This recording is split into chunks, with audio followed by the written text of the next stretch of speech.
जय आदिवासी दोस्तों, जय जोहार। स्वागत से अविनवला व्लॉग में લીમડાના દાતુન के साथ देसी।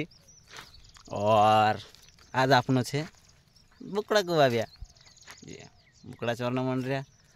और इंखुर छे चना ते खेत धड़े बुकड़ा चारने लाई रहा। ते सोचा कि एक ब्लॉग बनाई लेजे, गंदा आई गया और व्लॉग भी नहीं बनाया। ते भाष्य अपना एक वीडियो आवलो छे नकली फिल्टर वालो करीन, तो मु देख रहा से। अगर नहीं देखा है तो लिंक को डिस्क्रिप्शन में जाइन देख ले। और बाकी कई कहना जो है बस हतरत कसा गाय छे तुम सब वारला थसे ते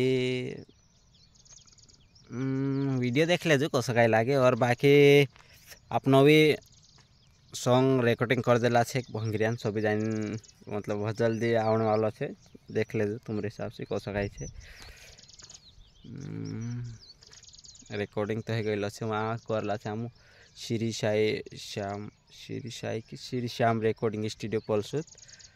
और अभी बहुत जल्दी रिकॉर्डिंग करने वाला छे सॉन्ग हिमी देख जे।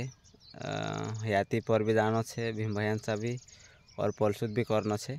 ती देख जे हिमी कहाँ गाना रिकॉर्डिंग कर जे। जैसा रिकॉर्डिंग कर तो सब कमेंट सॉन्ग ते तुम्हारे लिए आमु डाल देसु कि तुम समझ लेजो और प्यार और सपोर्ट बनाए रखजो। और अपना नवलो वीडियो आई गई छे नकली फिल्टर वाला, सो नहीं देखा ही थी जाइन देख ले। लिंक अच्छे डिस्क्रिप्शन में फ्री में जाने ती जाइन देख ले। और हतरत बाय बाय वो ज़्यादा लंबा हो जासे ती बस ज़्यादा कहता आवड़ता नहीं, बस हतरत कही दी ती बाय बाय। सबको जोहार।